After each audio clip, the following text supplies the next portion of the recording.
Hi, everyone. Welcome to another episode of the Common Unity podcast.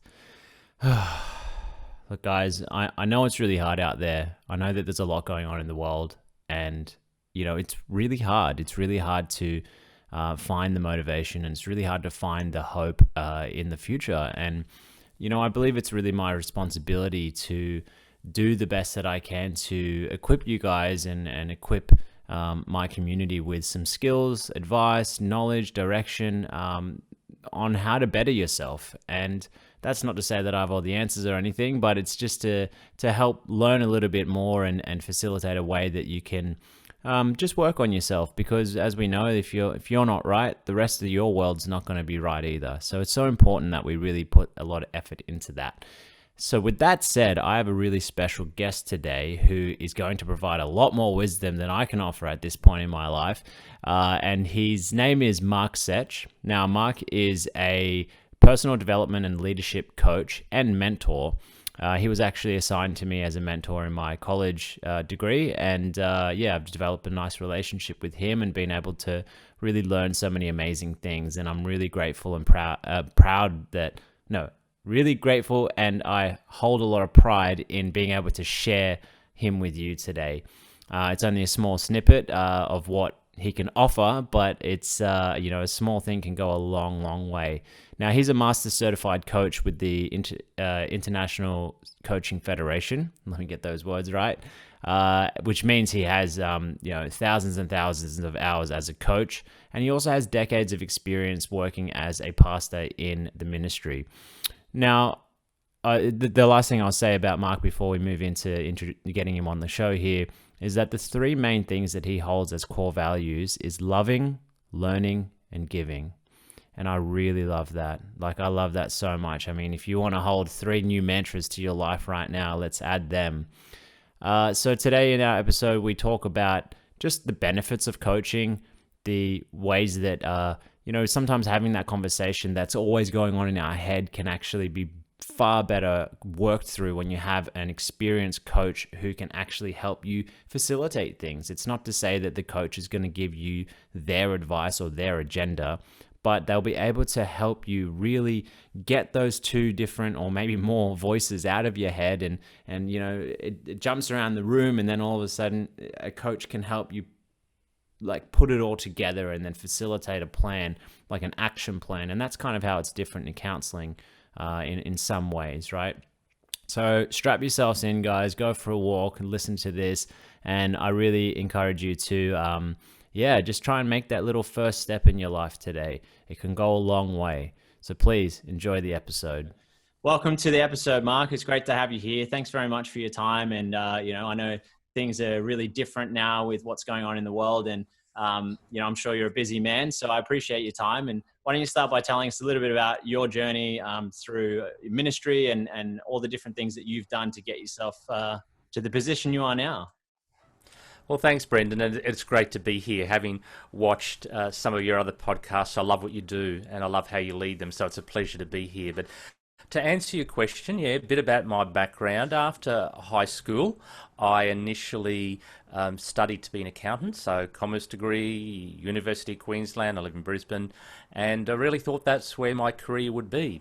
But after graduating and only working 3 years, I felt a strong sense of call to pastoral ministry. So back to college, theological college, degree in theology, and was initially ordained into the Uniting Church, where I served for 14 years, and then after that in 2003 moved into a smaller network of churches and continued to pastor full time. 2010 was an interesting year for me, while I love what I was doing in the pastoral sphere, I had this growing sense of desiring to serve more intentionally beyond the world of church. But I still felt called to pastoral ministry. How do I do that? And as I sought and reflected, the light bulb moment for me was training to be a coach. Training in life coaching gave me the opportunity to do both. It gave me some skills and qualifications to work more widely and serve people more widely, while still giving me the flexibility to do what I did. So in 2010, I trained in coaching, started my own coaching practice, and I gradually moved from full-time pastoral ministry to part-time pastoral ministry, pastoring a small church, and growing a coaching practice. And a mixture of life coaching. I've spent some time coaching, life coaching long-term unemployed through a job service agency. I've spent time life coaching ill and injured soldiers through the army base here in Brisbane. But I've also developed a niche in leadership coaching, primarily with small business leaders. And then a few years ago, because I love the coaching space so much, I developed a heart for coach training as well, and continued my own training. I'd had quite a few thousand logged hours of coaching by then, and so moved into the coach training space as well. So it sounds like a lot, but I still managed to juggle those balls fairly well without most of the time not dropping them. Yeah, I mean that's incredible. I mean you've really covered a lot, haven't you? And look, I don't want to put you on the spot, but are we able to disclose your age? I don't mind that at all. Because that all... I don't mind. I turn 58 next month. Wow. But for me, it's just a number. I would say, Brendan, the last 10 years have been really invigorating for me since I started the coach training and moved to that sphere. Because, see, I absolutely passionately believe, and students who I train as coaches will hear me say this again and again and again, coaching is most powerful, effective when it's offered out of the overflow of our own personal growth and transformation. If you want to do this just for a career or to earn money or that, I'm not saying that's not important, of course it is. But if you don't come with a heart to serve, a heart to learn, and a heart to grow yourself and coach out of the overflow of that, then I don't believe it's powerful and effective coaching. So I really have grown so much myself. I love where I am. I feel like a very young, almost 58-year-old, and I have no intention when I turn 65 of just sitting around watching breakfast television. I couldn't think of anything more depressing to do, quite frankly. I want to continue to work, and the beautiful, mind you, I don't want to be working as long hours as I am now, but what I love about the coaching and coach training space is that I can still choose to slow down without stopping and still continue to serve. There's so much neuroscientific research now that those who continue to serve and work are much more likely to lead happy and fulfilled lives in the later years of their lives, and have a much more likely to have ongoing positive mental health in those later years when they do that. Sorry, I got a bit sidetracked there, but... No, that's what I love to do on this podcast. We get sidetracked and we go down little tangents, but it's my job to bring us back in. But the tangents are important because, you know, you go down an idea and we get to follow Mark's train of thought down that idea. So that's the whole point of having you here. So I appreciate the insight. And, you know, the reason I ask your age is because, well, actually your story is somewhat similar to my father's story. He's, you know, spent many years in ministry as a pastor, and now he's been doing a lot of coaching as well. And he's also been doing predominantly, he's actually a school chaplain in primary school. So he does work with kids as well. And he is 60. Actually, I think he's 67 now. Maybe I just gave him a few more years. He hopefully doesn't listen to that. But, you know, for him, I think he loves being around kids and young people, and that gives him the energy. And he's sort of similar, where sitting around and just watching TV and being brain dumb for the rest of your life is not on his agenda.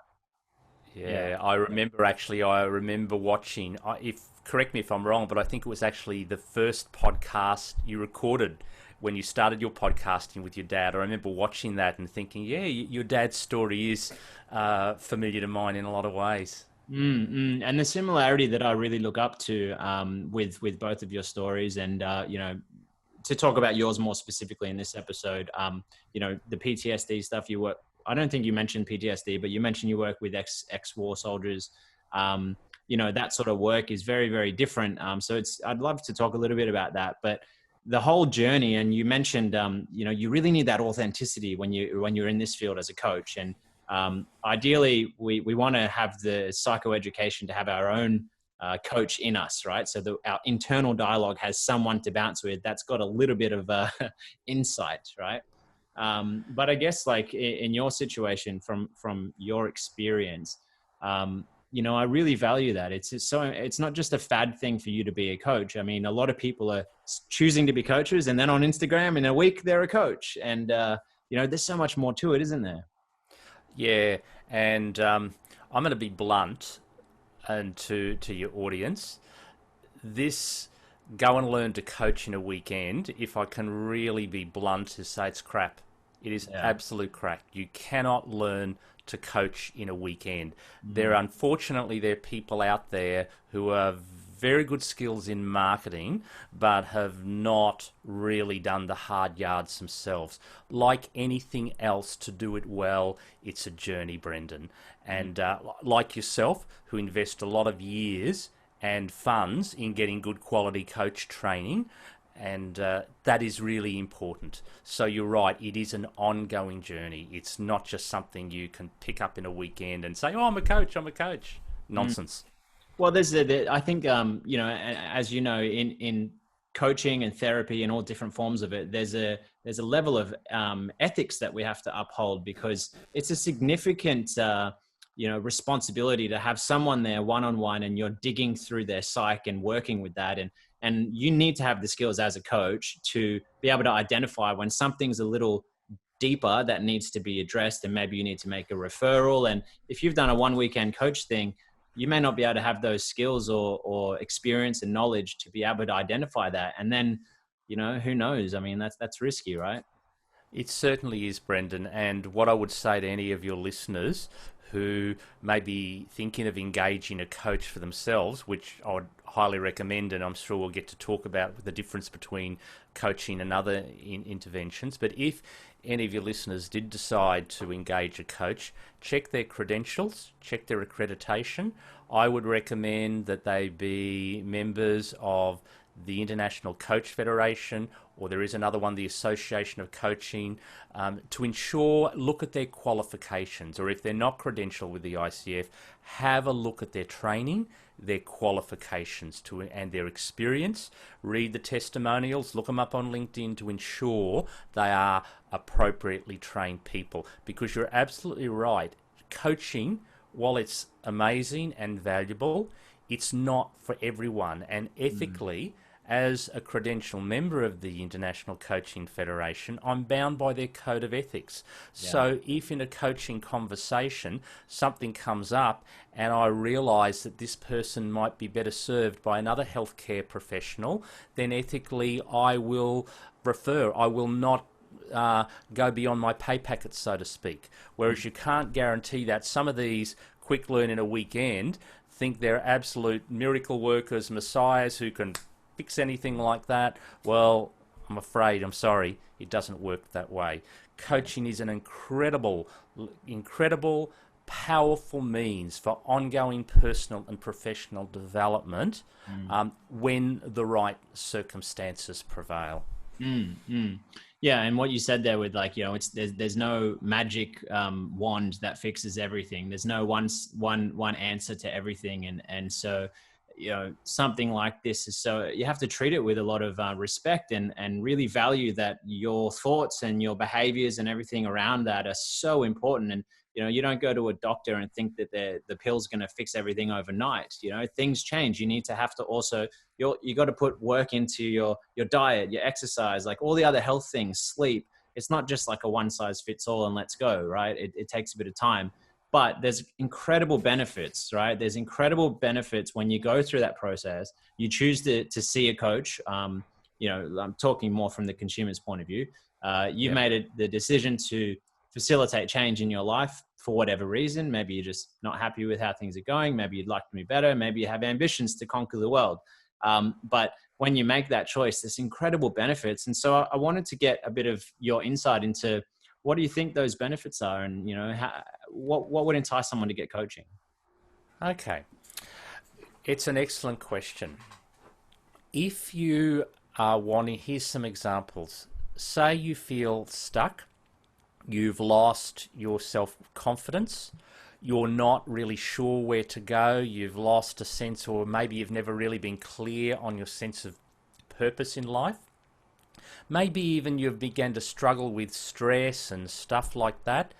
It doesn't even necessarily mean you need counselling. It may, but not necessarily. If your other mental health is good and you've just got a bit of stress, down, struggling and that, losing a sense of purpose, struggling with your work life, feeling unhappy and unfulfilled, coaching is a great intervention, because coaching is about where I am now, where I'd like to be.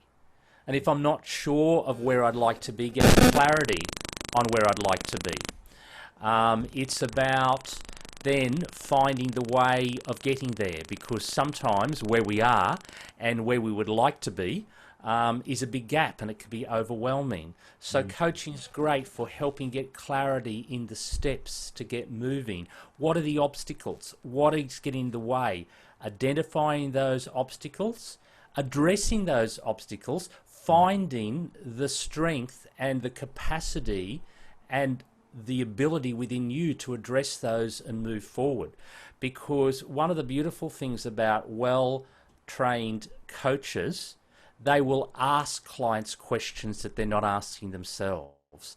They have the capacity to take the client beyond the boundary of their conscious thinking, to discover the gold in their non-conscious mind and to bring it to the conscious, and be aware of skills and amazing potential that they didn't realize they had, enabling them to then move forward with a new sense of vision and motivation. So that's where coaching is very, very, very powerful. If someone has unresolved trauma in their life, maybe someone has moved to the point of feeling down to depression or acute anxiety, in those cases, it may need medical intervention and the help of a counsellor or therapist to help move them forward. But for people who are really wanting to move into the future, get clarity about that, and embrace the possibilities that maybe they're not even aware of, coaching is such a powerful means to be able to do that. Yeah, awesome. Yeah, look, because I think the term coaching, it's a bit of a fad term, like we mentioned already. But I think it's something that's been in our culture for many, many years, and it's just never been labeled as this idea of a coach. Like, what was the year that, or the decade, I suppose, that coaching really became a thing? Do you know? Like, are you? Yeah, good question. The jury's out, Brendan, on when it really was. Some say really from, I mean, you're right. In terms of coaching, we've heard the term for a while, but we think of traditionally sports coaching.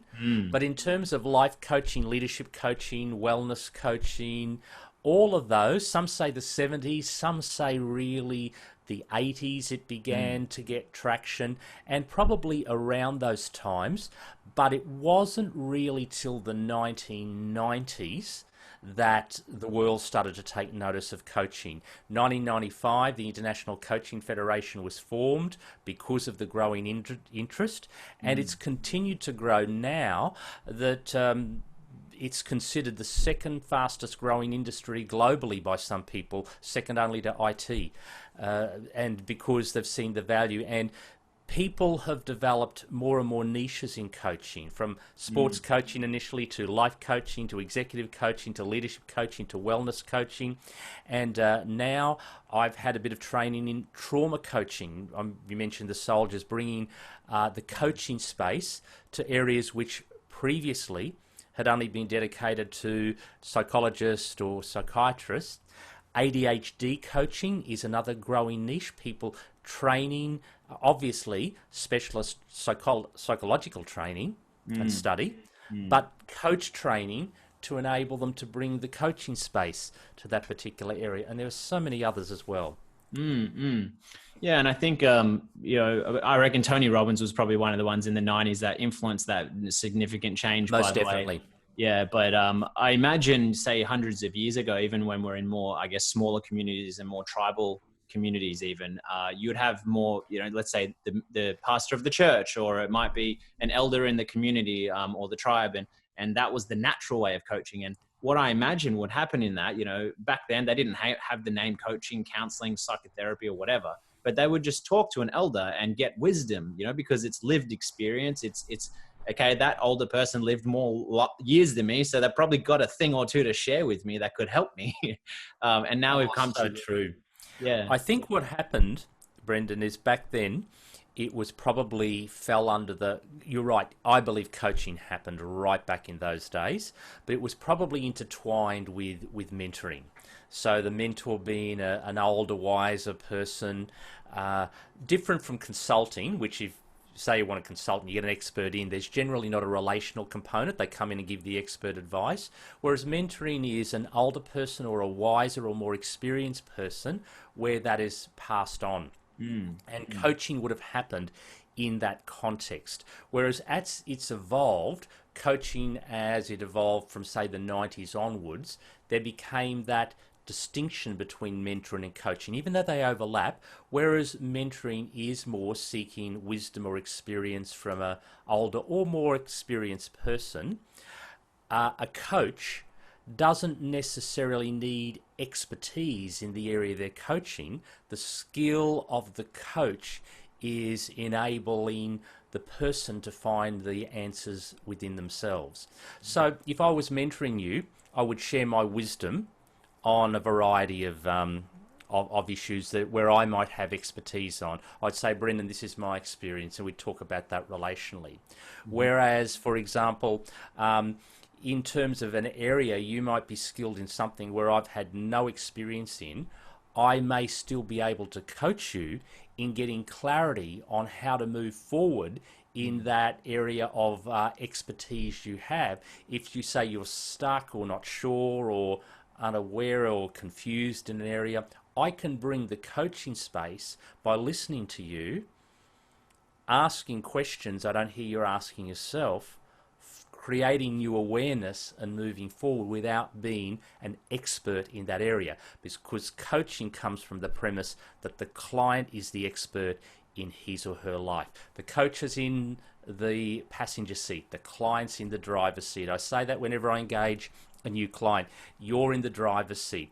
I'm in the passenger seat. So we'll have a conversation. Sometimes we might discuss the instrumentation on your dashboard.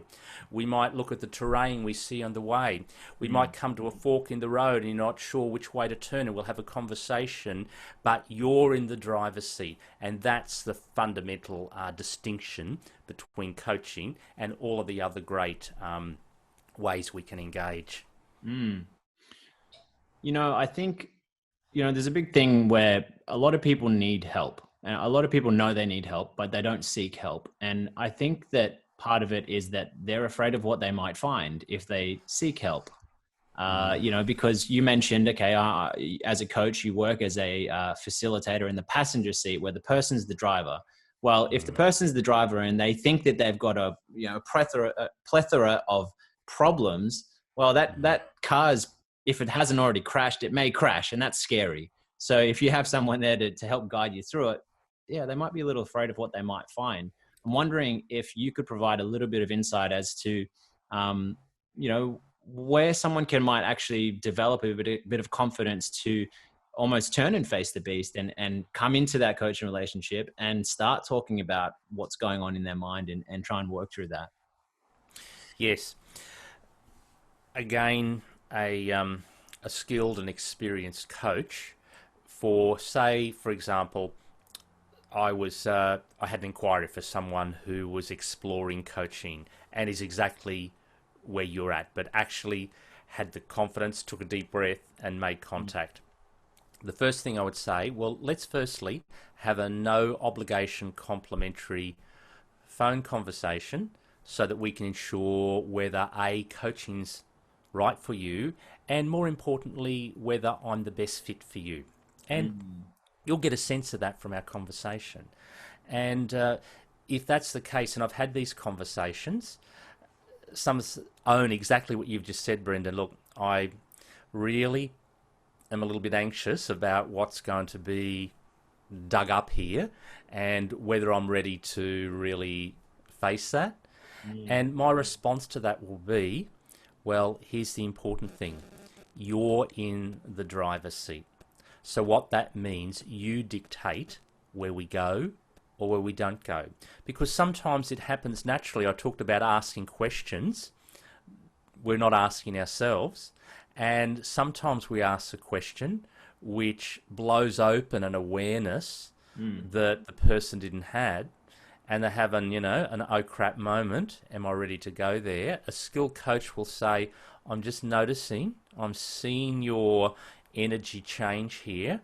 Are you okay to continue, or would you like to go in another direction? So in other words, a coach will keep it really safe.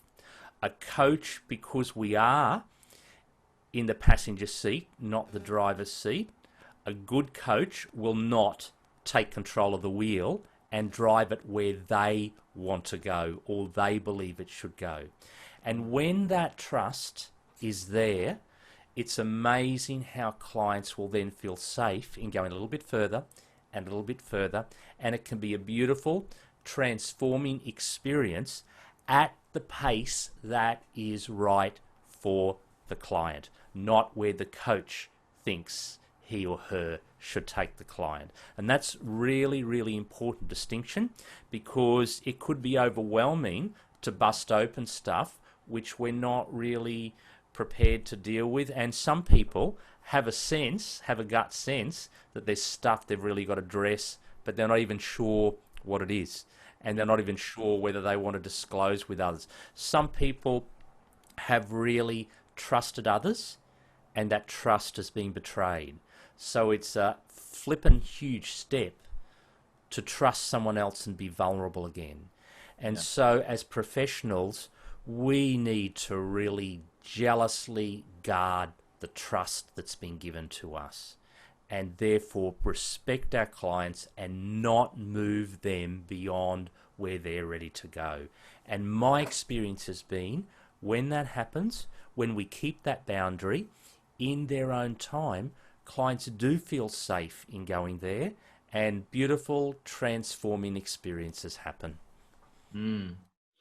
Yeah, there's a few things I picked out there that I'd like to note. I think one thing is, the trust is huge, and this is where I think in confidentiality, you have your coaching session where it's one-on-one, and quite often, it'd be great to have a coach who isn't connected to your. Well, actually, there's some ethical issues around that to make sure that you don't have any conflict of interest, or your coach isn't your cousin or something like that, because that could be a problem, right? Because if you have someone who's more anonymous to you, then you're able to be brutally honest and know and trust that it's going to stay within that relationship. So that's the first thing that I noticed out of that.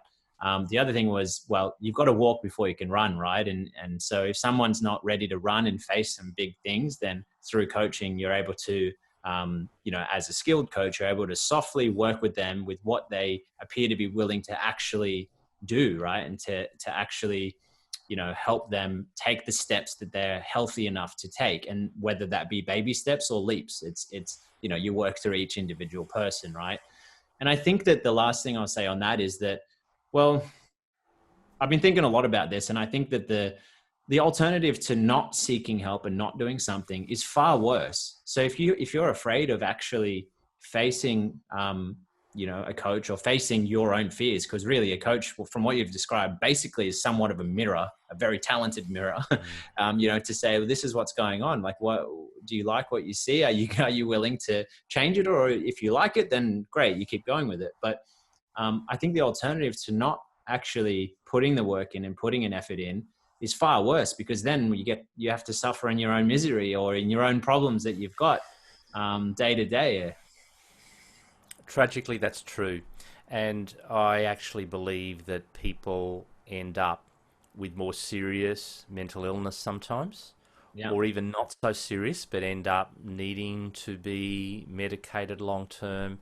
And the heartbreaking thing is, Brendan, some people even end up, it snowballs to the extent that they even end up ending their lives or attempting to do so, where if only they had been able to break through the fear and or the shame that's stopping them from calling out, all of that could be avoided, and they could really find with that partnering, with that help, the capacity to find healing and hope again and reclaim some purpose and fulfillment in their lives. Mm-hmm. And that's why, look, whether it be a coach, a counselor, a therapist, a social worker, a mentor, or another range, we all want, those of us who go into these professions all go most with the same heart and desire, and to help people break free from the things that are robbing them of a sense of fullness in life.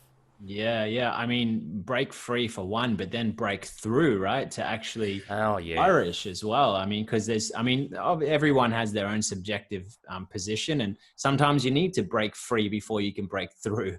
But I feel Absolutely. Like, with coaching, it's, we are able to achieve max potential. And I think the term potential really refers to a certain, what would you say, like a moral obligation, I think, because if you think about your life and you might be feeling a little down or feeling like you're not satisfied or you're unhappy or depressed even, well, that's one thing to actually feel better and feel happy.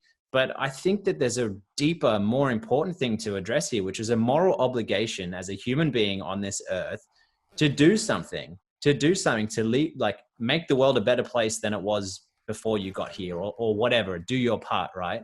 And I think that we're depriving not only ourselves, but our environment, our families, our friends, the world of your beauty and your intrinsic value that you're born with.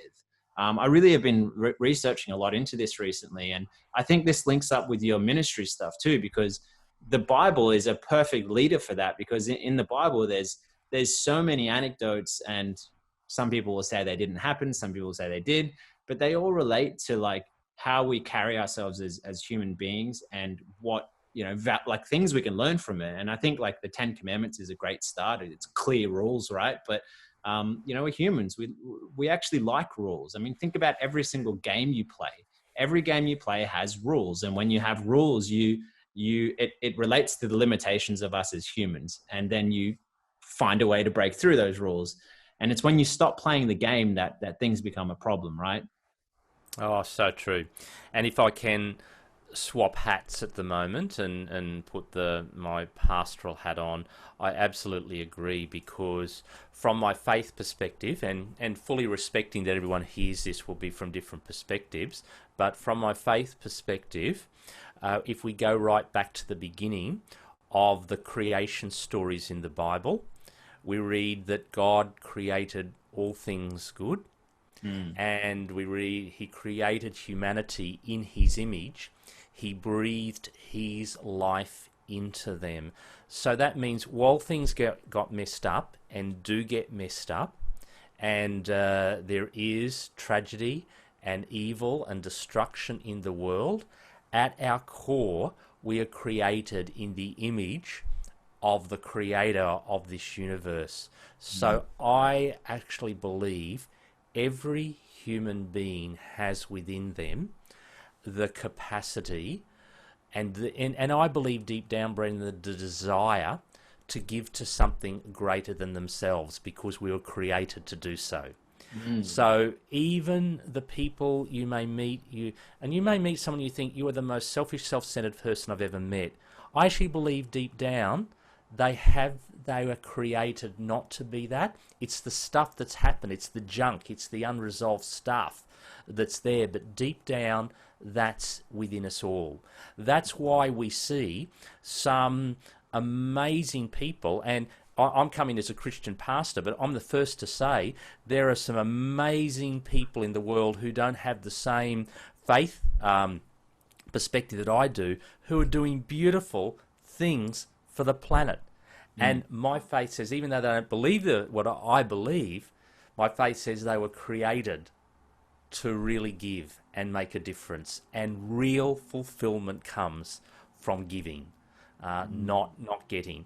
We're going on probably a track and open another track, but I would believe the consumeristic, materialistic bondage, if I can use that word, of Western society has convinced people, our marketing, if only have this latest this, if only have this, you will feel better, you will be happier. Well, I actually think deep down that's BS. That it's the illusion that that will create happiness. But who are the happiest people in the world are sometimes those who have very little. But Mm, what they do have is love. They do have community. They're there for each other. And there's real joy in that. mm, mm. Yeah, look, I mean, I'd certainly love to continue talking about this, but I want to keep it, our episode's about Yep. 35, 40 That was a minutes bit of a max here. sidetrack. So, yeah, I mean, I have so many questions. I'm going to hold my tongue because, we'll keep on track here. So there's one last Feel thing I free want. to rein me in at any time, mate. I do No, that. no, I don't want to. I mean, I love this, and I said to you before doing this podcast, I really love the long podcast where you really get into it. And if you guys are listening and you actually have gotten this far, I highly encourage you to go and research some other cool podcasts, or even send me a message. I can give you some recommendations if you're interested in the self-help sort of stuff as well. I mean, there's many other podcasts as well. But anyway, so coming back, I want to ask you just, I guess, like looking at the psychoeducation and helping people have the tools to become their own sort of, well, a better sense of self efficacy, let's call it. Could you give us maybe two or three of what would you say your main tips to bettering yourself, maybe especially during a time like this? Yes. Okay. My first tip would be, and this doesn't need, you don't need to read or research or buy any books. You don't even need to go onto Amazon to do this. You actually need, I believe, develop a rapport with yourself. So we hear how important it is to develop rapport with others, but a lot of people don't have a good rapport with themselves. So to actually take time out of the busyness, to turn off the noise, and to actually just spend time with yourself, maybe at the start of the week or an end of the week, just to go to a great space where you can enjoy nature and have a conversation with yourself. What do you value? What do I value about my life at the moment?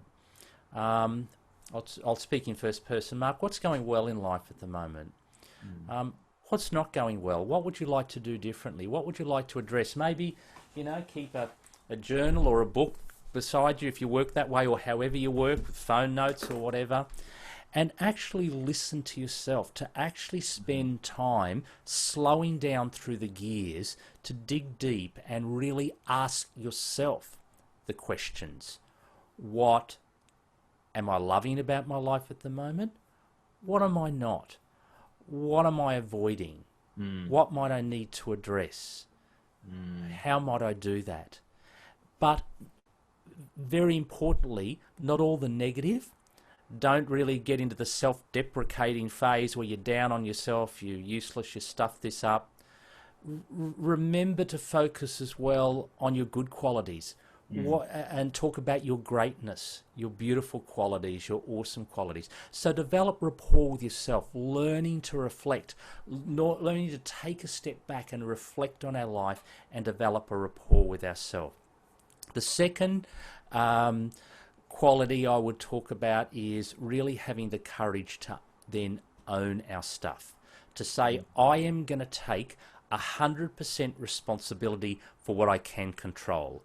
A lot of people are negative about stuff and feel stuck because they're focusing on stuff that's outside their control. What can I control in my life? And break it down. What's one thing I can do now in my control to keep me moving? And then this third thing I would say is develop a curiosity. A curiosity to learn more. You don't have to begin to do what you and I have done, Brendan, and to go, advanced, intense coach training. We'd all agree that that's awesome. We've learned a lot, but you don't have to start there. Just go on and look up some TED Talks about self-fulfillment, the neuroscience of moving forward, understanding the brain more. Just those sort of things are a great start. And then just even go to Book World and begin to maybe find some stuff to start off with. You will find your way to what's good and not good. But I'll reiterate, start with yourself, develop rapport with yourself, take responsibility what you can control, and develop a curiosity, become curious about growing, about developing. That's where I'd start. Mm.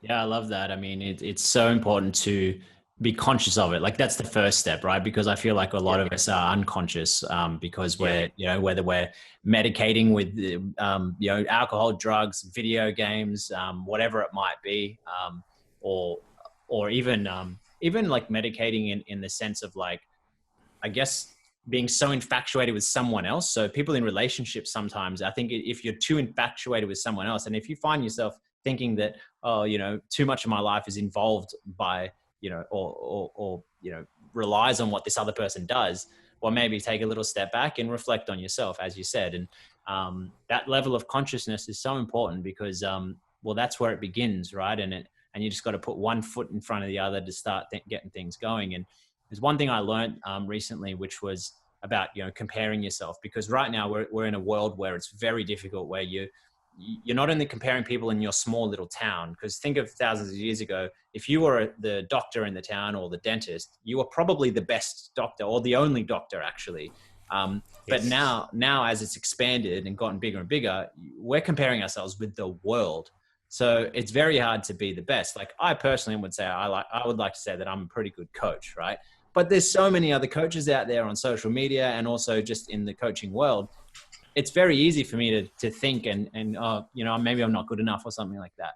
So my point here is I think it's important to compare yourself with who you were yesterday um, in order to progress. And it was Jordan Peterson who I learned that from, and he made a really good point of that because, well, you just look at what you did today, right, and then you reflect on that, like you said, Mark. You make the journal or you become conscious with yourself, and then tomorrow you look at how I could be just slightly better than I was yesterday. And then if you do that, I mean, it becomes exponential, right? oh, it certainly does. It certainly does.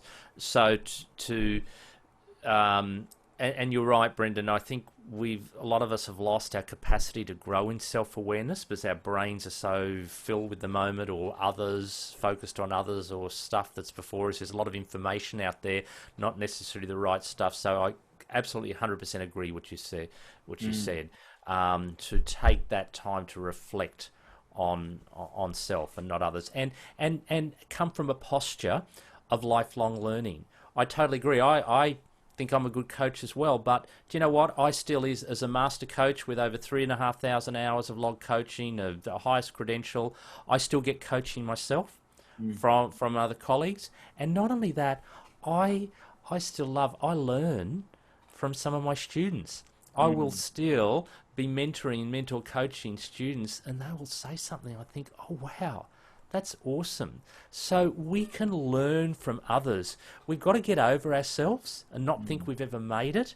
And so this is, I won't get sidetracked, but there's a lot of research around humility in leadership and vulnerability in leadership. That's really where the gold is. If we can stay humble and vulnerable in the most appropriate sense of the word, that's where we're likely to continue to learn and grow and, as you said before, flourish. Mm. Mm. I think, I mean, there's a level of humility on both ends, to be a coach and to be coached. And that to me is, it's not so much weakness, it's vulnerability, it's courageous, right? It's what every superhero has. I think, Superman has his kryptonite, and that's what makes him real. And Yes. um, but anyway, look, I have one really quick last question for you as we're finishing up here. Have you actually read every single book in the background there? I have read some of every single book in the background. I Good, haven't. because I There's more. wouldn't have believed you. That's only about a third of it there. I have read some. Have I read every single book there from cover to cover? No. There are some I've read many times. There are some I've read some of. Now, you mentioned that you had all this experience and knowledge, so I just wanted to just fact check that with you. But no, it's tough. Yeah, reading is I mean, it's a really big hobby of mine now. I never used to be much of a reader. But yeah, lastly, Yeah. I'll say on that, because you mentioned it's important to educate yourself and find ways of learning through, there's YouTube, there's podcasts, there's books. Like there's so many ways you can learn, and everybody has a different thing. I would encourage people to pick one, because sometimes it can be overwhelming to think about reading because, oh man, reading is boring and puts me to sleep. Yeah. And yeah. And I, like you, love reading, but if you're not a reader, don't think it's not open. Listen to TED Talks, get audiobooks. I know so many people who've struggled with reading but have grown and have flourished because they've used audiobooks and YouTube TED Talks. Don't let that be a barrier if you're not a reader. Just because you may not be a reader doesn't mean you can't grow and have curiosity and learn and pay it forward to others. Absolutely. And I think when you listen to like an audiobook or a podcast, I would also encourage you to go and walk while you're doing it, because then you're also getting fresh air, exercise and movement, and you're serving two purposes. Oh, exactly. I actually finished some neuroscience training with a neuroscientist who moved her book club to a walking book club. So instead of just sitting, drinking red wine and talking about their books, there's nothing wrong with that, mind you, but to actually go on a walk. Go on a nice long walk and then sit and talk about your books. I thought that is really cool. Yeah, that's awesome. Well, thanks so much, Mark. I really appreciate your time. And, I hope people who are listening can really be motivated through our discussion today and the knowledge you've brought. And I know we've only really scraped a little bit out of the big iceberg that is your life and your expertise and wisdom. So any little bit, in my opinion, is a lot to work with for us. So thank you very much. You're most welcome, Brendan. It's been a pleasure.